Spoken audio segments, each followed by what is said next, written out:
I'm going to talk to you tonight about four things, okay? First, I'm going to talk a little bit of history, and you'll see why when I get to the fourth section, why I'm setting up a little bit of history. Secondly, I'm going to talk to you about the invisible primary, which we are now coming to the end of, what it is, why we call it that, and what it tells us. Third, I'm going to talk to you about political surprises in primaries. Think of the third section as sort of like the 2007 Super Bowl, where the New York Giants beat the New England Patriots. Or think of it as the 2003 World Series, where the Marlins beat the New York Yankees. Okay, this happens in politics as well as in sports. And fourth, I'm going to talk to you about a question that has never arisen in recent history, which is, what if one of these candidates dies? It's a morbid question, but it is a question that I am literally asked 2, 3, 4 times a week. Okay, so it's a question that I think will be interesting. And then we'll have time, if you want to go on to the general election, we'll have time to talk about that. But that's, after all, a whole year away. So let me start with a little bit of history. For 137 years of American history, we nominated presidential candidates from each of the parties through a convention system. We did not have primaries, okay? The convention system, conventions consisted of party leaders and elected officials from all 50 states who became delegates to the convention and who brought delegates to the convention. In fact, most of the public, unless they were reading newspapers, et cetera, they didn't really even know who was running, right? They certainly didn't know who was ahead. There were no polls, nothing. So the conventions emerged in the summer of the election year.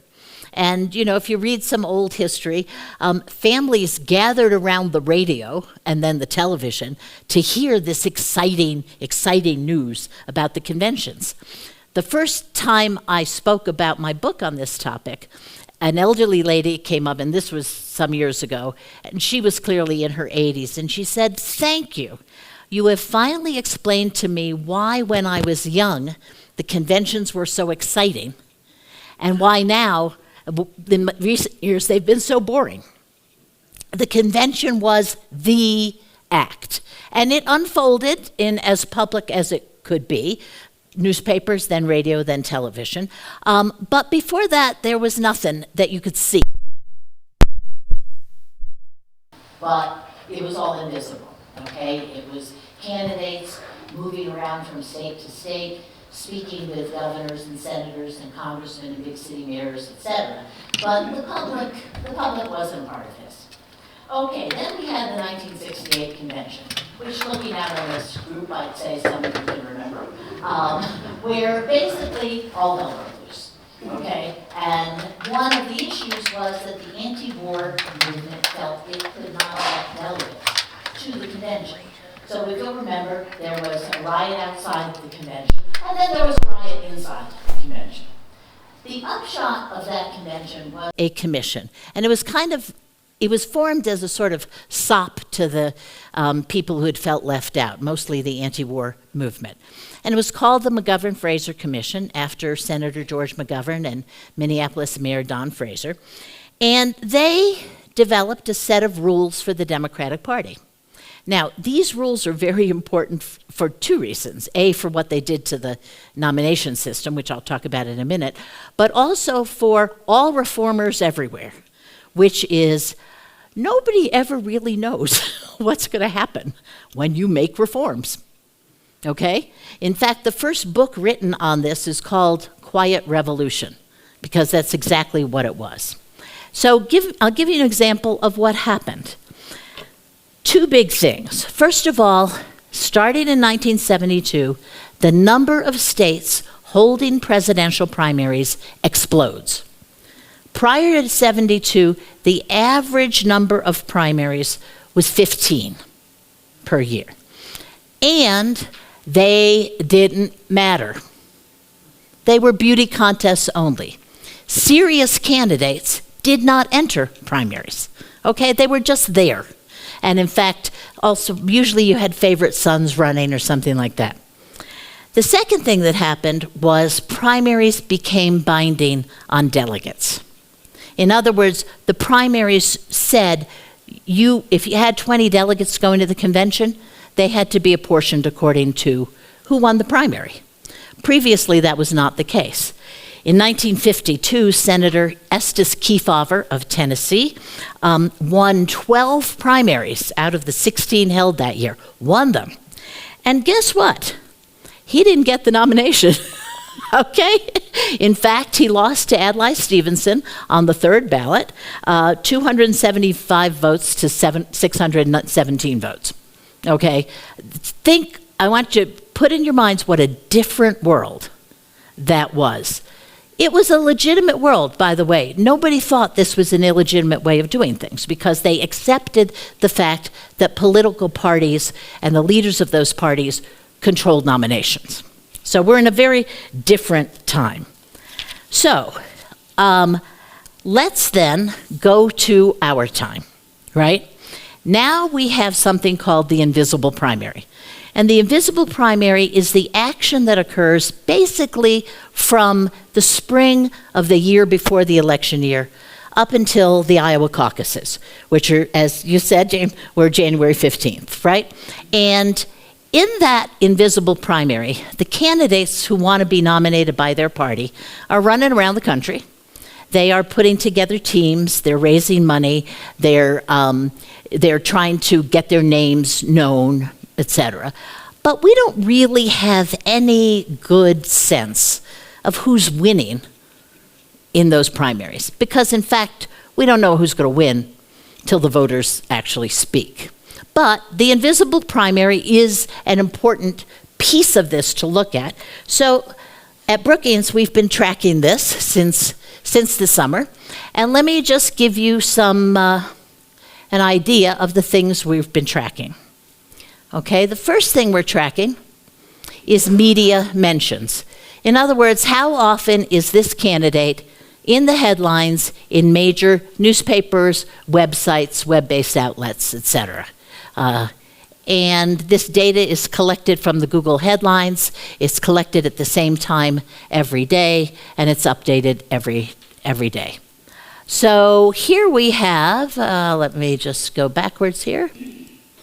All right, as you can see, Donald Trump is the 800-pound gorilla, okay? He is in the newspaper all the time, okay? And just because he's taken a little dip recently, you see these arrows show if they've gone up or down in a week. Little dip, but look at his numbers. 114 average media mentions a day. Okay, and what's astonishing about this is that there's an incumbent president on this chart. The incumbent president is Joe Biden, and he has 89 mentions, average of 89 mentions a day. And then you drop way down to Ron DeSantis with 42, Nikki Haley with 20, Vivek Ramaswamy with 16, and Christie with 10, and then people are not even in the double digits, okay? They're not even talked about at all. Here we have the page 2. Marianne Williamson has less than one on average a day. Cenk Uyghur, who I don't even know why he's in this. This guy was not even born in the United States. He can't be president. He's a complete, I don't know why he formed a presidential committee, but anyway, we kept our methodology the same. Everybody was declared. And Ryan Binkley, who again is some unknown businessman. But basically, that's the story here. The real story is, look, Donald Trump is the 800-pound gorilla. Everybody talks about him. Now, this does not differentiate good news mentions versus bad news mentions. I mean, people would not, he's mentioned because he's in court, he's mentioned because he's indicted, etc. He's mentioned for because he said he'd be a dictator on day one. But it is a measure of sort of the airspace. And if you're unknown, right, or largely unknown, you're trying to get some of that space. Let me go to the next one, which is money, okay? And we are 2 weeks away from having the fourth quarter FEC report, but here's what it looked like at the end of the third quarter. Again, Trump and Biden are by far and away ahead of the rest of the field. And the all-important number here is cash on hand, because after all, if you raise a lot of money in the invisible primary and you spend it in the invisible primary, you don't have any money for when the real show starts. And by the way, this was part of the story of why Hillary Clinton failed against Barack Obama in 2008. She spent way too much money in the invisible primary. Couple things to say about money, okay? First of all, I expect at the end of the fourth quarter that Nikki Haley's numbers will be quite robust, because she has recently gotten the endorsement of the Koch brothers, which brings money and organization. She's gotten the endorsement of Jamie Dimon of JP Morgan, the biggest billionaire in New Hampshire, Frank Lukin, and there's a lot of people lining up looking at her as the most reasonable alternative to Trump. A lot of Republican heavy hitters lining up there. And so that's very important. But money, just like money can't buy love, money cannot buy presidential nominations. All we have to do is think back to Mike Bloomberg, who spent $1.1 billion in his presidential campaign. In my younger days, I worked in a lot of presidential campaigns, and we ate cold pizza all the time. In Mike Bloomberg's campaign, they had sushi lunches catered. So, and I was like, wow, did I miss out, right? You had Tom Steyer, another billionaire, who spent $314 million on his campaign. And this is not new. Back in 1980, Governor John Connally of Texas was running against Ronald Reagan. He spent $14 million, which didn't have time to translate into today's dollars, but I'm sure it's bigger. And he got one delegate. So I think Michael Bloomberg's delegates are still the most expensive per delegate, because he had about 30. But up until Mike Bloomberg, Connolly's $14 million delegate was the most expensive delegate. So the money, it's like a lot of things, right? Loads and loads and loads of money don't really help, right? But you do need some money, right? You need to get there. You need table stakes. And the reason is these early states are a little bit easier to campaign in. They don't have expensive media markets, except for New Hampshire, which has Boston, which is pretty expensive. But Iowa doesn't, South Carolina doesn't, Nevada doesn't. But where you really need the money is if you manage to get on fire and get through these first early contests, and you go to Super Tuesday, you've got between 10 and 20 states on one day, and big states. And you've got to have some money, right? You just can't do it if you're flat broke. However, as you'll see, there is an alternative to money, a little bit, and it's called momentum, which we will talk about in a minute. But let's finish where everybody is right now. Social media. We did this, we tracked their number of followers on three social media platforms: Twitter, or X as it's now called, Facebook, and Instagram. So here we have Twitter. Donald Trump is once again the king of Twitter, all right, with 87.4 million followers. Joe Biden is way behind him. But then you can see this is not a great, Marianne Williamson gets in there because she's been a famous author and for a long time. Robert Kennedy is doing well, and one of the things the Democrats are increasingly worried about is that Robert Kennedy could be a real contender in the general election. He's not in the primary anymore. Vivek Ramaswamy increases every time we look at this, but that's mostly because he is spending loads and loads and loads of money buying media on Facebook, Instagram, and Twitter, and so that'll bump your numbers up a bit. Nikki Haley has increased, but she's not she's a million. And everybody else is way behind. The story is somewhat the same on Facebook. I'm going to run through these because they're not significant, but again, Donald Trump, obviously his preferred platform is Twitter, not Facebook. But again, he's way ahead. So is Joe Biden. Marianne Williamson pops up there, even though she's not mentioned seriously. She's raised no money, etc. So it's not really a great indication. Cornel West. But these are very small numbers. We're down to under 1 million people. And that's national. So it's really kind of bupkas. For anybody who doesn't speak Yiddish, that's nothing. So, and Donald Trump on Instagram, he's again the king of the roost. He really does it. So that's where they are on social media. Let me now go to the last metric that we look at, and the last metric we look at are the early state polls. Here is the Iowa average of polls by 538. So in other words, this is not one poll. These are what Nate Silver and his team thinks are legitimate polls, because there's a lot of junky polls out there too. Legitimate polls. And in Iowa, Trump is again, now this is Republicans only, at 46.7%. Now, the thing to note there is that while he is there in Iowa, he is at 61% in the national polls of Republicans. So in other words, there's a significant difference between Trump's top number in Iowa and nationally. And that is the case for all 3 early states we're going to look at. I'm not going to look at Nevada, and I'll just tell you why in a minute. So that's Iowa.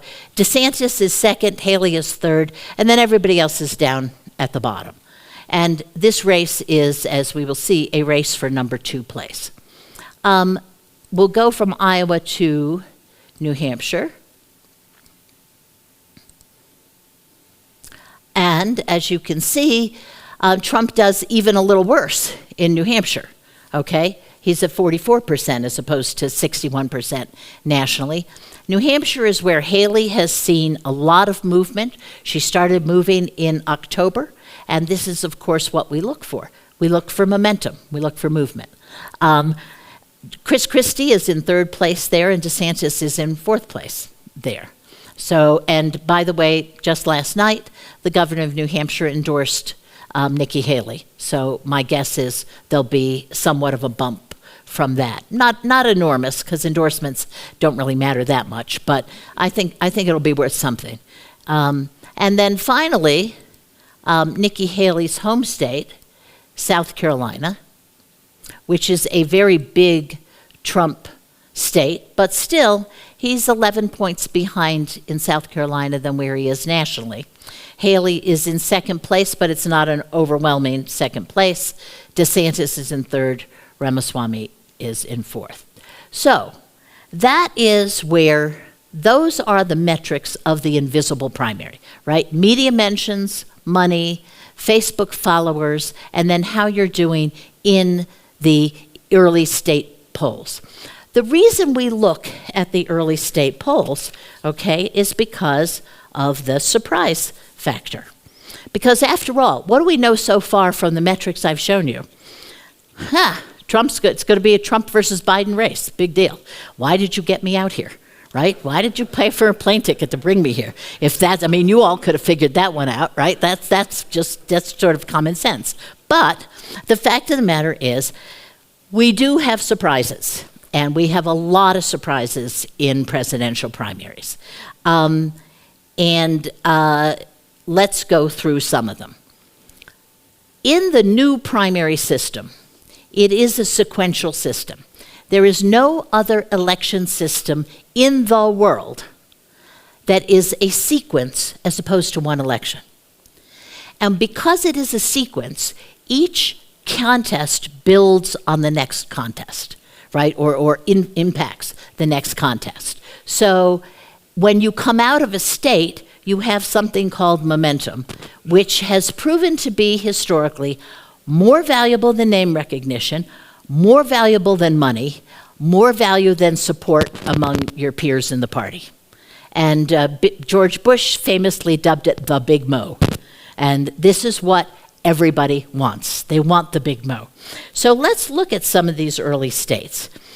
The first person really benefiting from the Big Mo was a totally unknown Southern governor named Jimmy Carter in 1976, who came out of Iowa. Listen to this. Uncommitted got 37%. Uncommitted. In other words, nobody got 37%. Jimmy Carter got 27%. The 27% lifted Carter from the basement to the stratosphere. All of a sudden, he had a month before New Hampshire. He could raise money. People started endorsing him. Prior to this, it was Jimmy Who. Okay, that was a joke. And in fact, there was a game show in 1979 that actually had people on there asking, who is this Southern governor who's running for president? And nobody knew who it was, and they brought out Jimmy Carter, and it was a big joke. Okay, so you have Jimmy Carter. 1980, you have Ronald Reagan running against John Connally in the famous race where he got one delegate in South Carolina. And this was strategically incredibly important for Reagan because he had to defeat Connally, the only Southerner in the race, so that he could then go on to the southern states, again, momentum, and win the southern states, which he did. He racked up big wins of delegates in those southern states. So that was a big, big deal. Lee Atwater called it the firewall, South Carolina. And Reagan got over 50% of the vote. Connally was out of the race, and Reagan then went to sweep the South and the whole nomination. 1984, now this gets to my youth. Walter Mondale is the former vice president of the United States. He has a lot of money for the time. He is running way, way ahead of everybody else because he's a former vice president. Everybody knew who he was, right? He starts in Iowa, and he gets 49% of the vote in a multi-candidate field.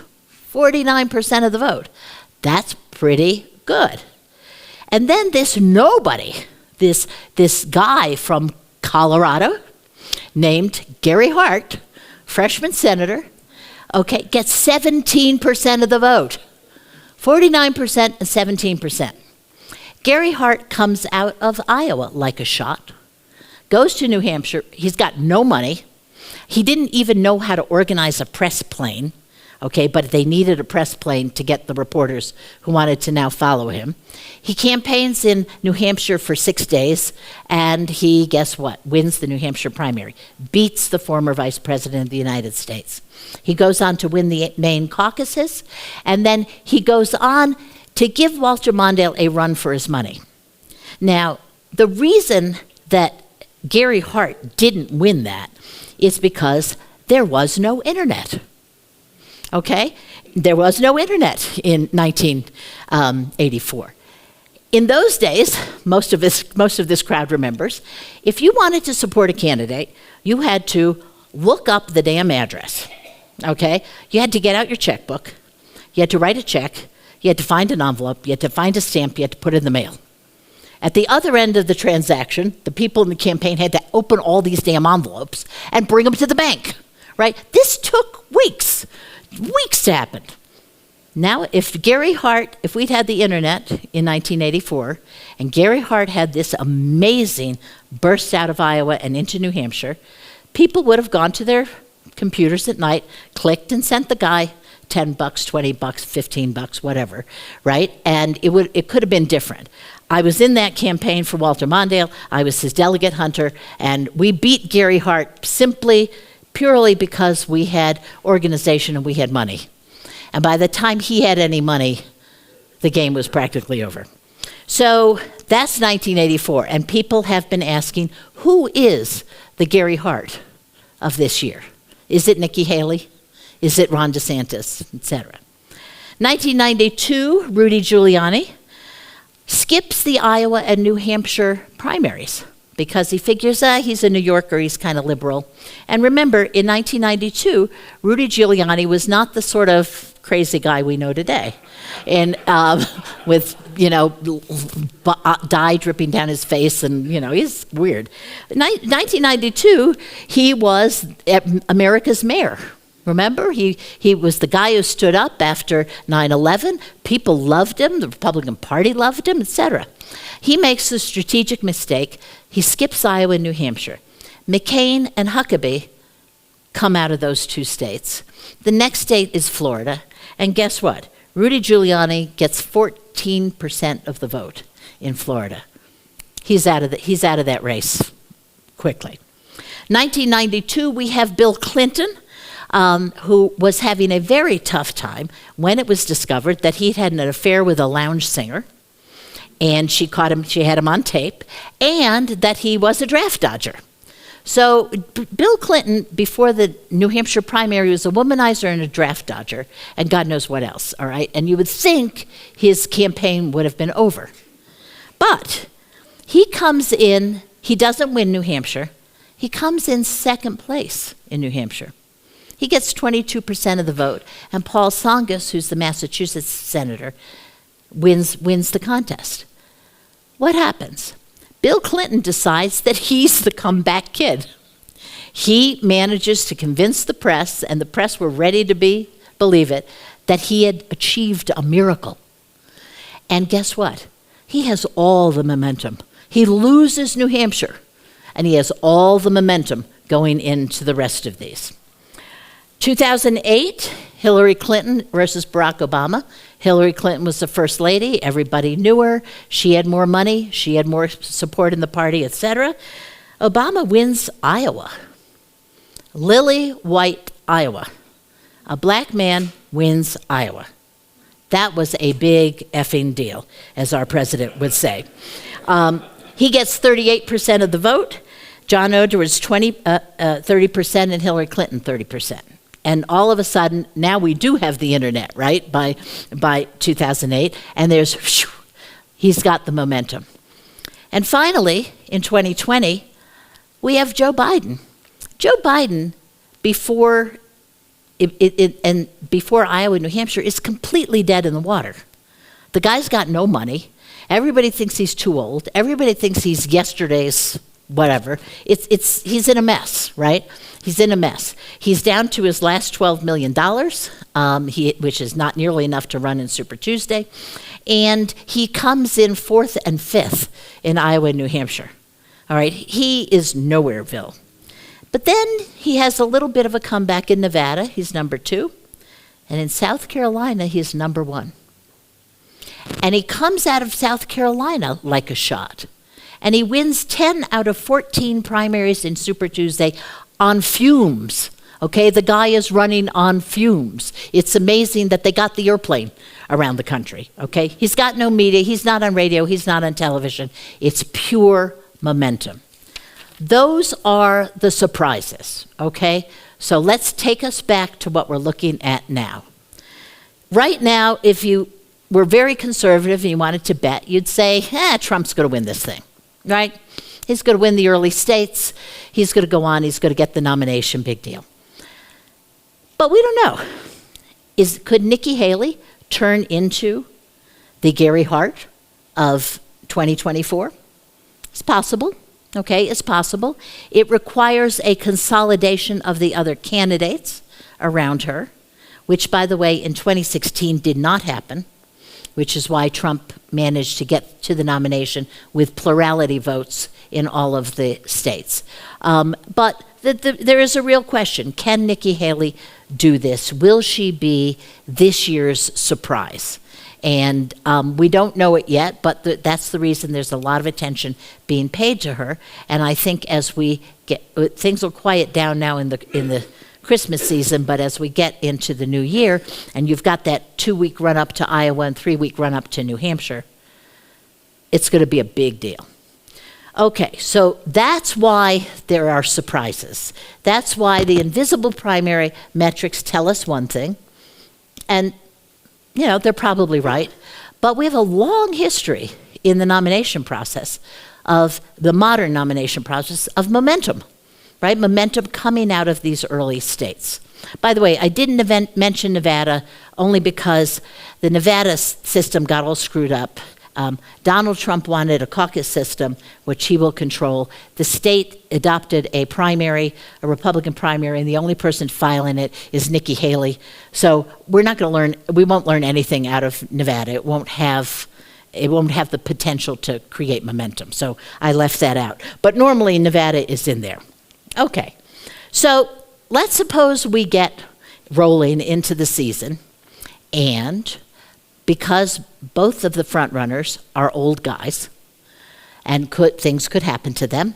They could die, they could have a stroke, they could be incapacitated in some way or another. The question is, what happens? All right, how do we pick a nominee of each party? And that depends sort of on when the event happens, right? When the candidate has real trouble. So let's start first. This month alone, December, 22 states are passing filing deadlines for their primaries. In other words, you got to do something. Usually it's not much. You write a check for $2,000, you fill out an affidavit, something like that, but you got to do this, right? As a 30-something-year-old in Walter Mondale's campaign, I did this. You know, it was kind of a lawyerly job, and you get the candidate on the ballot. It's not complicated, but you have to do it. And it's happening right now. And the filing deadlines go on, and if you are not on the ballot, it is, am I still all right? Okay. If you're not on the ballot, it's very hard to get votes. You could try to get a write-in vote. You could try to argue that the uncommitted line is really for you, but it's really hard to get votes if you're not on the ballot. So if something were to happen to these front runners right now, the Republican Party would have candidates on the ballot. Haley, DeSantis, Chris Christie, they all know this game, that their names are on the ballot. Okay, the Democratic Party has Marianne Williamson on the ballot, and I'm not even sure that this Dean Phillips guy has got his name on the ballot. Okay, so the Democratic Party might have nobody on the ballots but Joe Biden. So that is the first problem, right? The first problem is you have one party wouldn't have a problem, the other party would. Let's suppose something happens between, say, the Iowa caucuses and mid-June when the primaries end. Now, there's two things to remember about the primaries. There's the vote on that night, and the vote is instantly translated by a formula into how many delegates each candidate wins. I know because I wrote that formula when I was 27 years old. It's the only time in my life I ever used math for anything, okay? So, and I am very proud of it. But the actual people who are delegates don't exist on primary night. They are elected in caucuses following the primary. So what will happen if somebody drops out is there will be some caucuses where people will go in and they'll say, oh dear, we're all for Joe Biden because he won all the delegates in the primary, but he's not around. So what will happen is ground warfare, okay, between people who decide that they actually would like to win the nomination. And so that will be fought caucus by caucus by caucus in basically somewhere in the neighborhood of 3,000 caucuses all over the United States. It will be really a mess, okay? Those people will go to the convention, And the reason, you got to go back to the beginning of my presentation, the reason I started with history is that those people will in fact act in the convention the way people did from 1831 to 1968. They will meet in their states, they will meet with their party leaders, and they will try to decide who they think ought to be the nominee of the Democratic Party or the Republican Party. Process is the same in both parties. It will be totally up to the convention. And my lady friend, who I met so many years ago, is probably not alive anymore, will finally have an interesting convention again. I promise we will all be glued to our televisions. We will not be able to stop watching this. This will be the best reality show ever invented, okay? And so that will go on, and go on into the convention. Now, suppose the convention happens, we have a nominee in the Republican Party, the Democratic Party, and the nominee drops dead, has a stroke, somehow can't serve. In that instance, the chairman of the Republican Party or the chairman of the Democratic Party will call the Democratic National Committee or the Republican National Committee into a special session, and the committee members will elect a nominee. It does not automatically go to the vice president, because remember, for instance, in the Republican Party, there is no vice president. Right? It hasn't been picked, or he might have been named yet, but there's no automatic vice president. Everybody thinks that. That's not the case.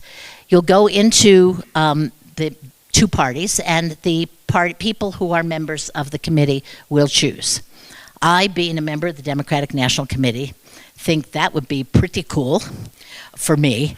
But I'm not sure it would be pretty cool for the coal country, okay? I think it could be quite a mess and with a lot of anxiety going with it. So that's what happens there. Now, suppose something happens to the president-elect between Election Day and around December 17th, when the Electoral College meets. Now, once again, just because we don't think of delegates as actually real people anymore. We just think of them as numbers. They are real people, and they have agency, okay? Electors to the Electoral College, they are real people. They are actually, their names, sometimes on the state ballot, they actually list the names of the people.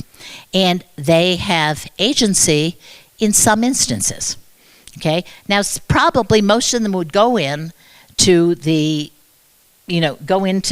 meeting, and they would elect the person on the VP ticket or something like that. But there's no guarantee of that, okay? If anybody wants to have a good, fun read about what could happen if the electors actually make decisions, there's a novel by Roy Neal, who was the chief of staff to Vice President Gore for a while, so he had to learn a lot about this stuff. And he then wrote a novel. Now, he's not Dostoevsky, right? It's not gripping literature, but it is really fun because, in fact, he explains, he puts out a scenario which is accurate in law and in constitutional history. And it's really fun. So I always advertise his novel. But anyway, the Electoral College could do something different, or could simply give it to who they think is the nominee of the party. And then, what if the president-elect drops dead? After the meeting of the Electoral College, there the Constitution finally steps in, okay? At that point, the 20th Amendment to the Constitution says very clearly, if the president-elect cannot be inaugurated, the vice president should be inaugurated, okay? So at that point, but here's the thing to remember. The VP candidate has no automatic claim on the nomination. None at all. And that's because in the convention itself, same for the Republicans as for the Democrats, the president and vice president are voted on separately. And you have to have 600 signatures on a petition in the Democratic convention, and I forget what it is for the Republican convention, to even place someone's name in nomination. So there's nothing automatic about a vice president, okay? They got to get out there and scramble on their own. So there we go. This is the full year ahead of us. It could be an incredibly boring year. I'd say odds are, if I had to be very conservative, I'd say odds are. Or it could be an incredibly exciting year. And we could find ourselves looking at, for the first time, as delegates to the convention, as not as people who wear stupid hats and cheer, but as people who are actually making decisions, who have agency. And that's something that we haven't seen in a long, long time. If you want to have a look at what that convention looks like, go to YouTube, and you can find a little clip, I've used this for my students, of Jack Kennedy and Lyndon Johnson talking to the California delegation to the 1960 convention in Los Angeles. Because when they got to Los Angeles, they were still battling for control of the convention.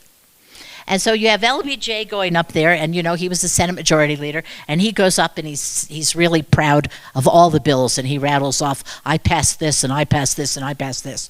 And it's pretty boring. And then Jack Kennedy comes up, and he's totally a movie star. And he's got everybody laughing. He pokes fun at LBJ. He gives this charming speech, etc. And you can see, oh, well, he's going to get those delegates. And that is the sort of thing that would happen, right, if we, in fact, had something terrible happen to one of the nominees. We'd go back to an old-fashioned convention, and that's where we'd be.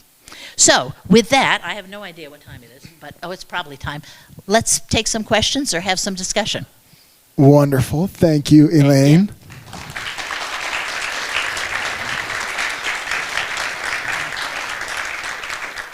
I recognize a lot of faces in here. I'm certain we'll have good questions. We do have a lot of time, so unusually, we'll allow some context, some storytelling if you need it in order to get to your question. Folks online, use the Q&A feature, and we'll bring your questions into the room. I will ask that you please speak into the microphone. Like not this. Near the microphone, or at it, or over it, or this end doesn't work. That's both for the sake of everybody here in the room and for the recording and online. And please stand if you're able. And with that, we'll get started here in the room. Merv, start us off. What percentage of the delegates from the last convention will be likely to be at the next convention? And what does that mean for Trump? And what does that mean for Biden? And the second part of the question is it still Republicans, one delegate, one vote, and with the Democrats, there are more delegates than there are votes? And does that have a bearing at all? First of all, the delegates from convention to convention are pretty small. Okay, probably 20 to 30%. A lot of the ones that go from convention to convention are elected leaders. So Democrats have the superdelegates, and they're, senators, congressmen, etc. So it's a fairly small number. The activists tend to all run for delegate, etc. So you do have some repeat, but you generally get turnover. I didn't quite understand your second question. What do you mean one for one?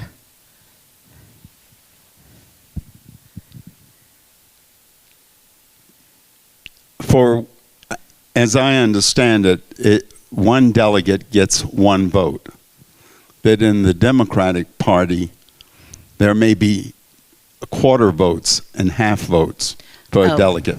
Is that still the case? No. And what's the implication of that? Even in the Democratic Party, one delegate gets one vote. The only fractional votes are for American Samoa and Mariana Islands, etc. They get a quarter of a vote. But the vast number of people in the Democratic convention, it's one delegate, one vote. Now there's a slight difference. I'll get to that in a minute. Next question. Thank you very much for coming out and educating us. Speak up. thank you very much for coming out and educating us on this. It's a very important year, I think, for the whole country. My question has to do with the potential legal environment of the two front-runner candidates.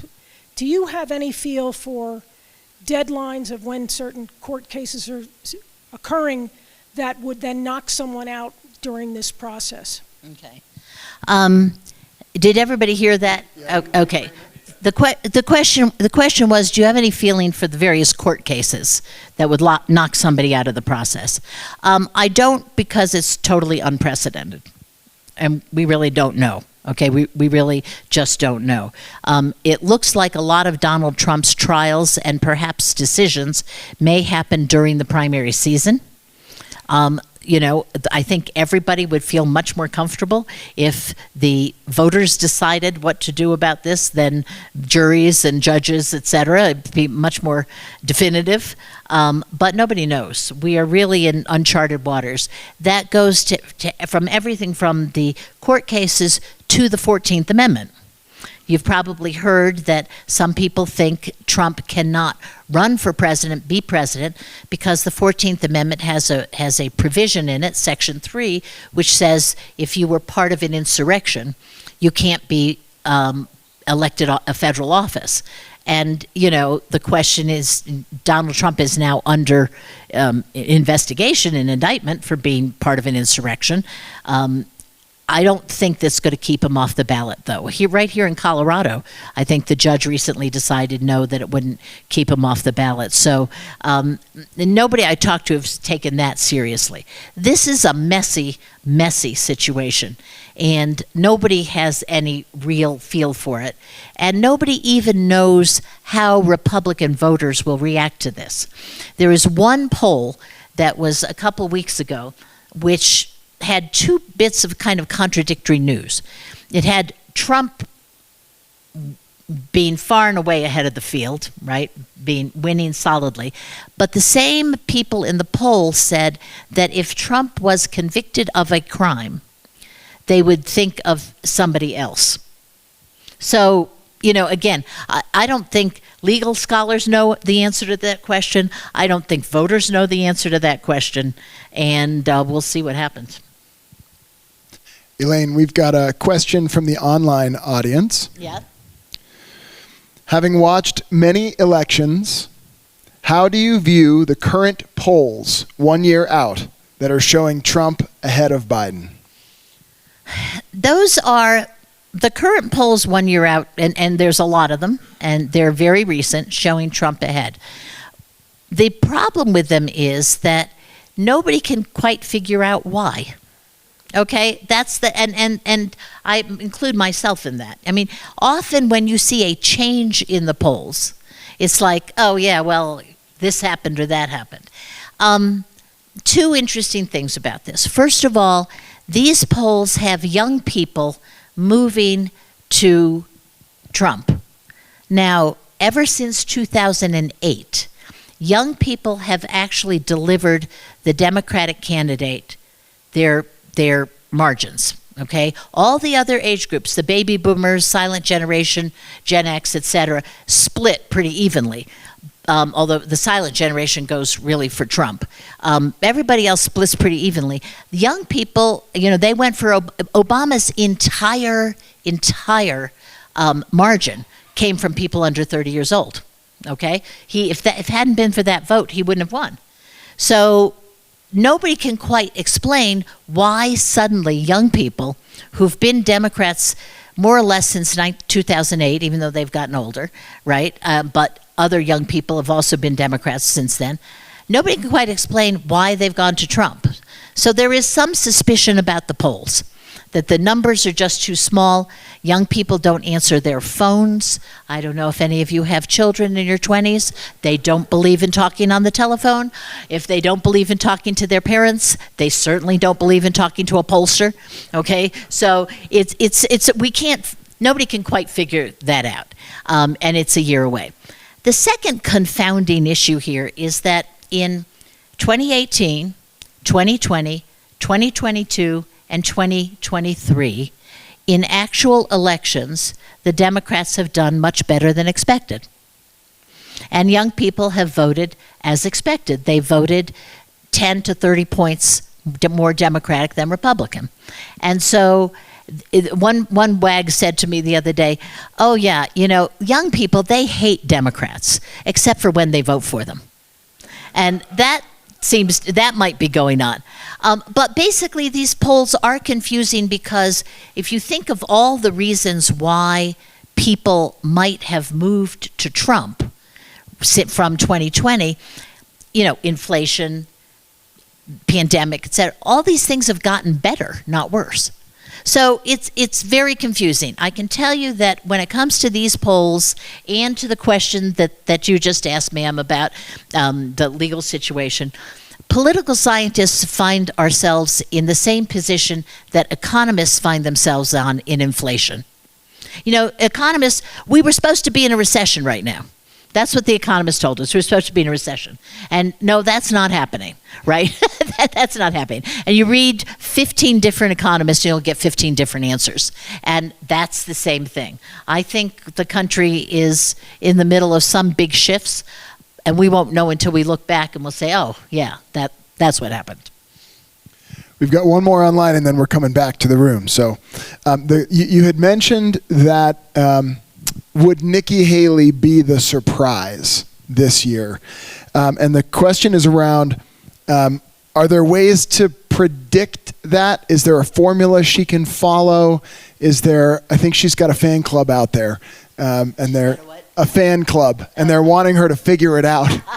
So what's the formula? How does someone like Nikki Haley, what's happening in her back office is what I'm gleaning when they're thinking about, okay, how do we become the surprise?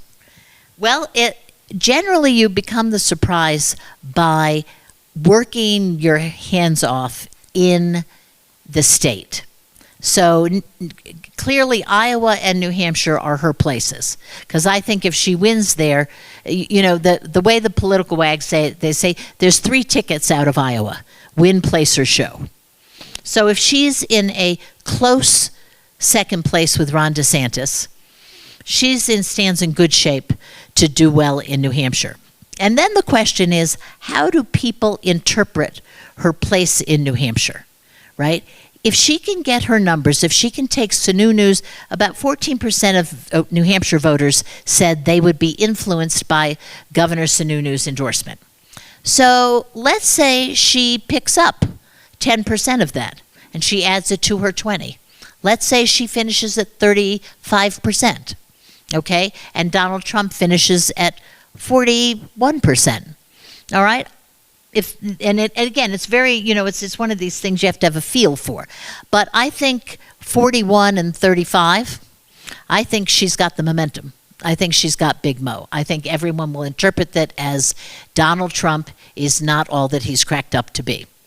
And remember that and as I gave you that long list of examples of surprises, it's not the actual numbers, it's the expectations. So now Donald Trump's expectations are sky high. People are looking at national polls that he's at 61%.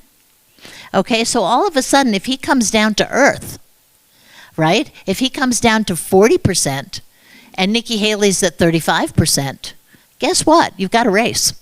And the important thing that's happened to her that didn't happen to poor Gary Hart or others who've been in this position is that she's apparently, and we'll know at the end of this quarter on the 31st, she's apparently got some real money coming in.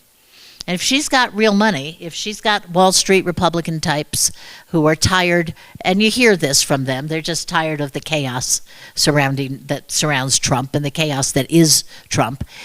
If she's got those guys putting money into her campaign, she can make it a race. She can make it a race. So that's why it's expectations as opposed to actual votes. She does not have to win New Hampshire to get the Big Mo. Okay, she doesn't have to win it, actually, because there's an awful lot of people who've had momentum. Bill Clinton, 22% of the vote, comes out of New Hampshire like a shot. So it's all very subjective.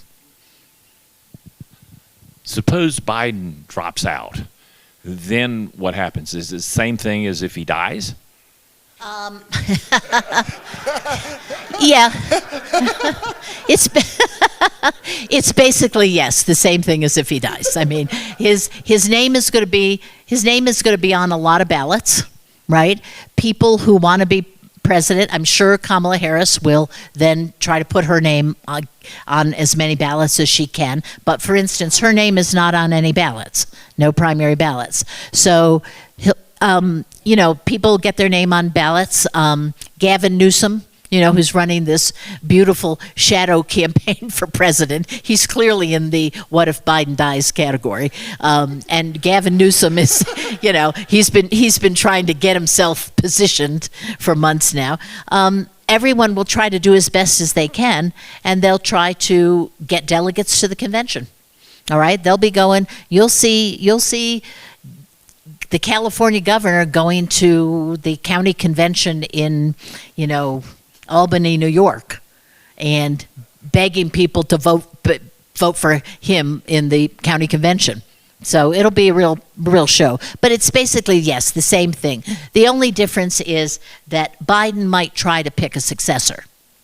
See, if Biden just decides to drop out and there's nothing wrong with him, he might say he'd like Kamala Harris to be a successor, or he'd like somebody else to be a successor. But other than that, it's the same. I'd like to go back to the how this process works and primaries. I'm not sure I understand how we can influence primaries, in particular in the Republican caucuses or primaries.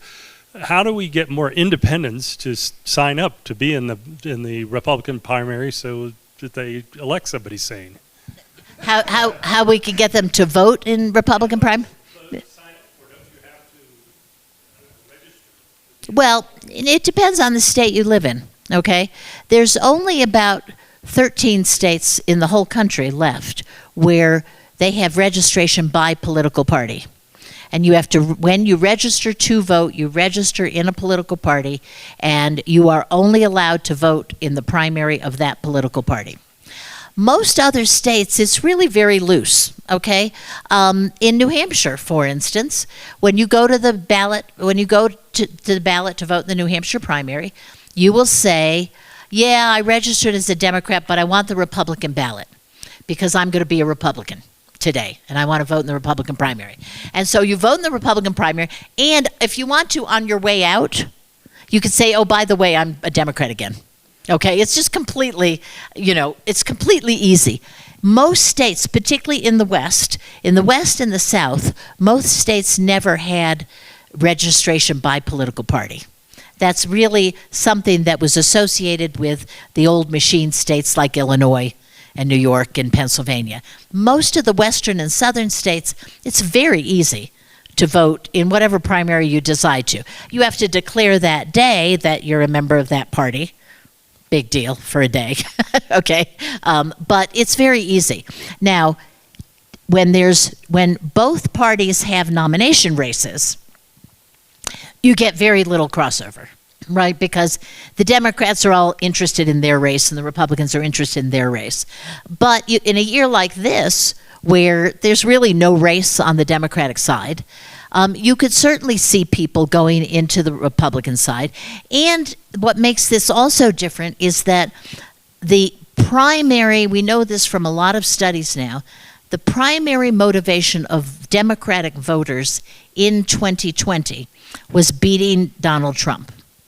It was not being for Joe Biden, okay? It was beating Trump. You could actually see some Democrats voting in states where it's legal, voting for Haley in order to beat Trump. Because right now, she's looking like the most logical person to coalesce the non-Trump group. And, you got to say DeSantis and Ramaswamy, they made a strategic mistake. They thought, well, if we're just a younger Trump, people will vote for us. No, why would you vote for them when you can vote for the real thing, right? I mean, that's what's happening. You can vote for the real thing. And Chris Christie, who is the most accurate and sharp critic of Trump, Chris Christie has pissed off so many Republicans by being so antagonistic towards Trump that they're not going to coalesce around him. Even if some of them agree with him, they're not going to coalesce. So that kind of leaves us with Haley, right? It kind of leaves us with Haley as the most, the person last standing that might just organize and put together an anti-Trump race in the Republican Party. Yeah, right up here. Oh, Right. wait, back there, sorry. First of all, I will say in Colorado you can register as an independent, and if you register independent, they send you both primary ballots, and you can return either one. So if that's interesting to you, you might change to an independent, and you never have to make that choice. Can you do that here in Colorado? In Colorado, yes. Yeah. Okay, that's what I thought. My question is around Biden's running mate. Is there any chance for precedent that he might change to a different running mate in the general election? And just crazy thought, what if he picked Nikki Haley if she comes in second?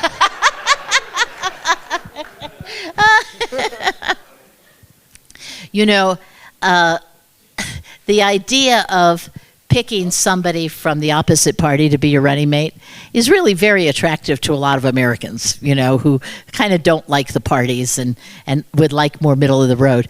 The problem is that a vice presidential nominee has to be voted on by the convention. So I know that, for instance, John McCain wanted to make Joe Lieberman his running mate. And he held that idea in his head all the way up to a week before the convention, when people who were counting votes there said, no, the delegates are not going to vote for Joe Lieberman. Delegates just not going to vote for him. And so the delegates have to vote for the vice presidential nominee. And so so for instance, I think it would be hard for Nikki Haley to get the votes in a Democratic convention. And as far as Kamala Harris, I don't think she'll be dumped from the ticket. I think she has support, obviously, among African Americans, and she has a lot of support among young people. Okay, so she does surprisingly well among young people. So I think that she's going to be on the ticket. This is a two-part question, and the first is, can you speak to, I mean, we've all heard this. Can you talk up a little bit? Yes, we've all heard this. We all think about this idea that the best candidates don't come out of the primaries because they pander to the extremes. And I think we looked at this and said, well, geez, there were much better candidates, didn't make that. So could you speak about that a little bit? And then the other thing that we've heard is that once the primaries are done for the candidate, it's a clean slate.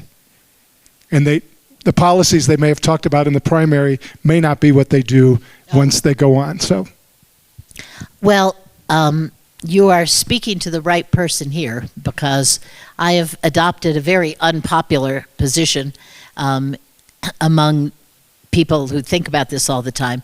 I believe the primaries are very damaging. I believe the primaries do not let the best people come forward.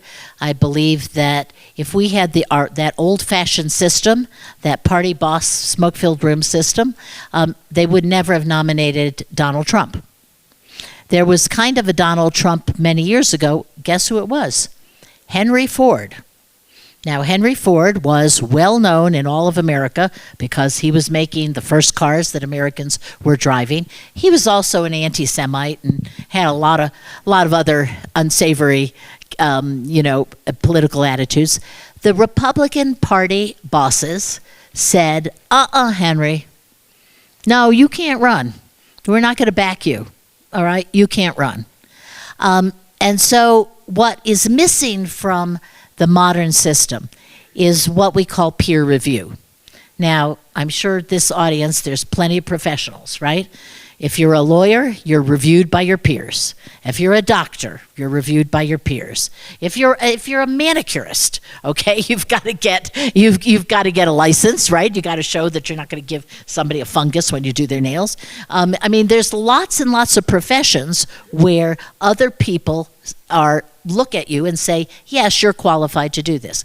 In politics, when the parties gave up, kind of inadvertently and kind of unknowingly, when the parties gave up their control over nominations, what happened was we lost any semblance of peer review. People in the 70s and 80s wrote about it at the time. But then for a long time, basically more or less, the parties nominated, the primary voters nominated people who probably could have gotten nominated in the old system anyway.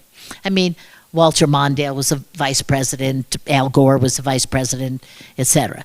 However, we're now at a point where, and I went to the 2016 Republican Convention.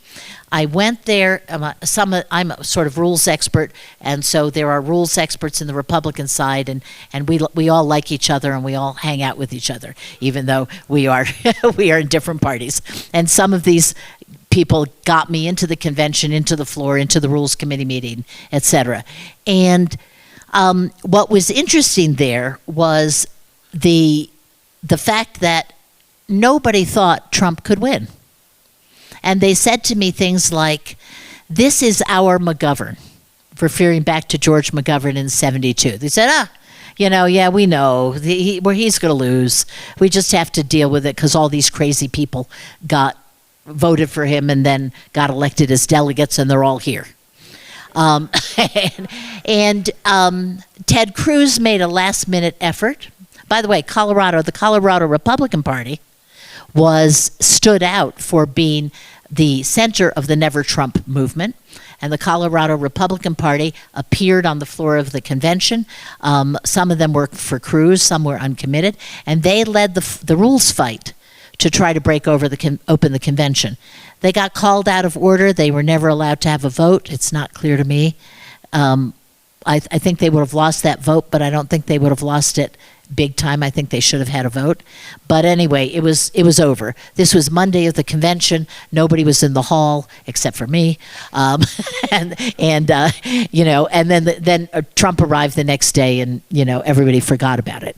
But basically, what was so poignant to me, and to your question, sir, is that they were all looking at certain defeat, what they thought was going to be certain defeat, and they were all looking at a person who they knew should not be president.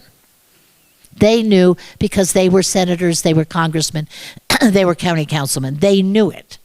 And guess what? They were powerless to do it because they had given away their power to primary voters. Now, when I get on this rant of mine, my Democratic friends say, oh, that would never happen to us. And I say, are you kidding me? Okay, let's think of rappers. Let's think of a rapper who could get to be president. I can think of movie stars. Do you remember that Warren Beatty for a while was running for president? Do you think Warren Beatty should be president? I don't. Okay, never did.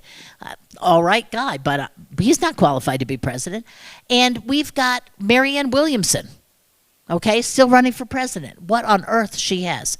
And I'll tell you why it's so important. You see it in the quality of the candidates. There was a moment in the 2016 presidential race where, I think it was in one of the debates, where Hugh Hewitt, a conservative columnist, asked Donald Trump about the nuclear triad. Now, most Americans don't know about the nuclear triad. That's fine. They don't need to. But it is the basis of our protection in a nuclear war situation. It's submarines, land-based, and airborne nuclear missiles, okay? And it's been our protection since the Cold War started. There's a lot of money spent on it. It's hush-hush. Most Americans don't think about it at all. They don't know about it. But guess what? If you're president of the United States, it's one of the most important things you should know about. He asked Donald Trump this, and I have in one of my articles the exact transcript. it was very clear that Donald Trump had no idea what it was.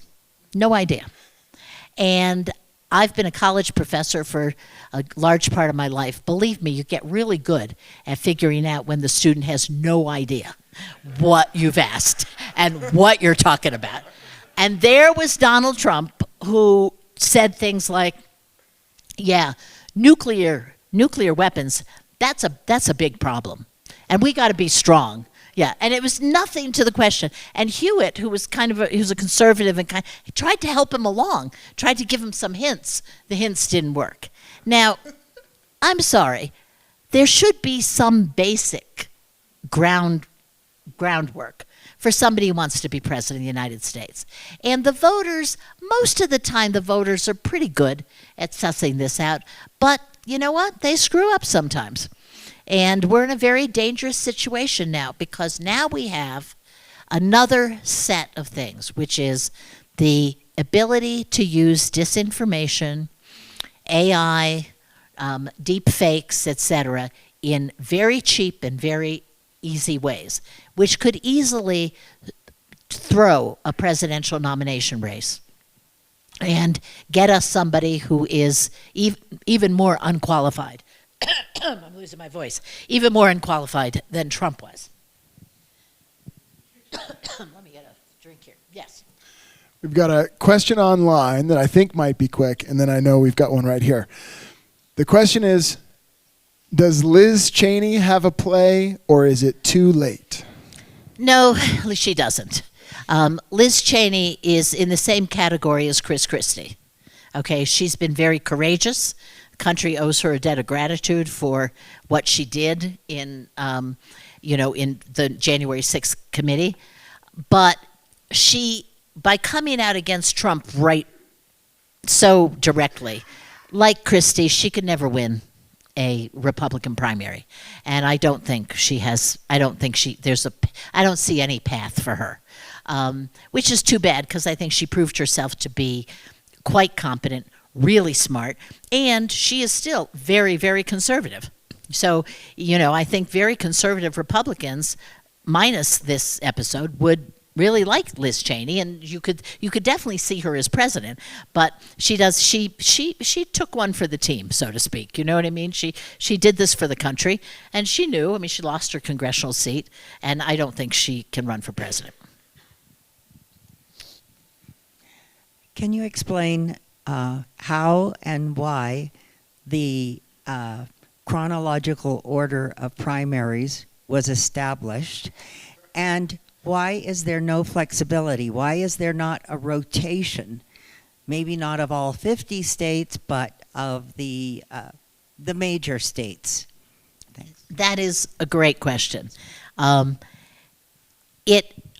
was always had winter caucuses, okay? And those caucuses were spread out over the weeks of January of the election year. New Hampshire always had an early primary, okay? But those were they were always early. But in those days, primaries were not very important. So what happened in New Hampshire, what happened in Iowa, didn't really affect anybody. In fact, they weren't even covered, right? Now, there's a couple exceptions. Lyndon Johnson, he didn't lose the New Hampshire primary. This goes back to expectations. He won the New Hampshire primary, but Gene McCarthy, the anti-war candidate in 1968, did very well in New Hampshire. And this convinced LBJ to get out of the race. If you remember LBJ got out of the race for nomination in March of 1968, leaving it to Hubert Humphrey. So they had sort of that kind of effect. Same thing happened to Truman, by the way, in 52 in New Hampshire. So, yeah, they had a little bit of an impact, but they were not covered because everybody knew that these were beauty contests only. Right? It didn't matter who the delegates were. The delegates were picked somewhere else. And there were only 16 primaries, and the primaries didn't matter. Now, what nobody anticipated, and this goes to your question, when we moved to binding primaries, and states all adopted primaries, this year they'll probably 40 to 45 of the states will have primaries. all of a sudden, you had one public impacting the next public, one set of voters impacting the next set of voters. And that turned out to be very, very powerful. And as I said before, that momentum turned out to be worth more than money, more than name recognition, more than endorsements, because the party leaders were left out. So the way it used to work in the old system was if you needed to prove something to the party leaders, you entered primaries. So Jack Kennedy had a problem in 1960. He had to prove that a Catholic could win as president. And who did he have to prove that to? He had to prove that to Governor Lawrence, who controlled the Pennsylvania delegation, to Governor Brown, the first Governor Brown, who was the California governor. I mean, he had to prove it to the people, the powerful people of the party. So the first state he finds where he can try to do this is Wisconsin. And he enters the Wisconsin primary, and he wins it. However, these guys that he had to prove it to weren't born yesterday. They look at the internals, and they see that he won Wisconsin because he won every single Catholic county and ward by huge margins, therefore beating, and the Protestants didn't vote for him. So he had to go to West Virginia. West Virginia didn't have a lot of Catholics. That was all Protestants. And he wins in West Virginia. And the win in West Virginia is critical, not because of the delegates to West Virginia, which weren't even elected in that primary. The win in West Virginia is critical because it says to other people, hey, maybe we don't have to worry so much about his Catholicism. Okay? And that's why. Now we start going forward. Once Iowa and New Hampshire, once Jimmy Carter does the miracle in Iowa in 1976, everybody figures out the game. The game is you got to win early, and that could save you an awful lot of money. And only Michael Bloomberg had enough money to really run, and, he didn't even win. So, that could save you an awful lot of money. So then everybody starts going to Iowa and going to New Hampshire. And the two states, people in the two states, everybody from, the governor, the senators, down to the average voters say, this is pretty cool, okay? Look at all the attention we're getting. There's a story from New Hampshire of somebody being asked, well, what do you think of, I don't know, I don't remember exactly who it was. What do you think of Henry Jackson or Senator Jackson? He says, oh, I don't know, I haven't met him yet, okay? So now, how many people in how many states actually meet presidential candidates? Like, nobody, right?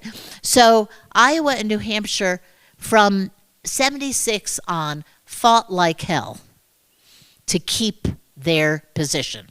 And that included blackmailing presidential candidates. Okay, not in a sort of illegal way, but basically by saying to the candidates, if you campaign in a state that's before us, we will make sure that all the voters in our state know that you're dissing our state. Okay, so that was a kind of political blackmail. That sat well for a while, and then in 2006, the Democratic Party, the Rules Committee that I'm on, with pressure from African Americans, said, hey, we have two lily white states in opening, and they're very, very powerful. And so we ran a long process and added Nevada and South Carolina. Nevada because it had a lot of Hispanics and union members, and South Carolina because the Democratic electorate there is almost entirely African American. And the Republicans actually thought that was fine. We did this, we talked to the Republicans about that. So they always liked South Carolina there anyway. So that was fine.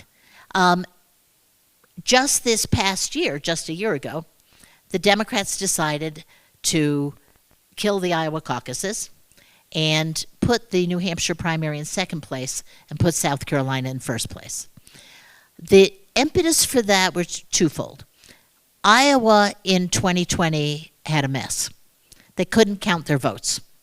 It was all night. The vote count was very confusing. It went on all night long. There were doubts about the vote count, etc. By the way, a Iowa Republican who was just on a panel with me said he's worried about that happening this year in Iowa to the Republicans, because those Iowa contests are not run by the state government. They're run by the party. So they collect these little slips of paper. There's no ballots, proper ballots. They collect these little slips of paper, and it's waiting for trouble. But Democrats said Iowa, a caucus state, can't be first. And then this is a little inside baseball, but the party thought we were like, okay, we did in Iowa. Let's just keep New Hampshire, first.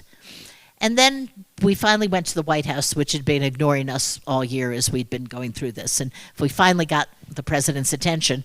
And he cogitated on this and wrote us a letter and said, how about South Carolina is first? Now, remember, he won the nomination in South Carolina.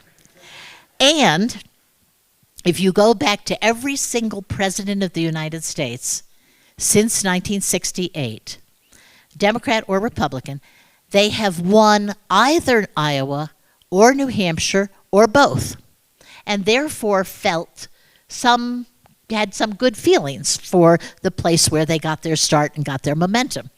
Joe Biden is the first president of the United States to have won neither Iowa or New Hampshire. Not only did he not win, he was like way down at the bottom of the pack. So what a surprise. Joe Biden says, I want South Carolina to be first.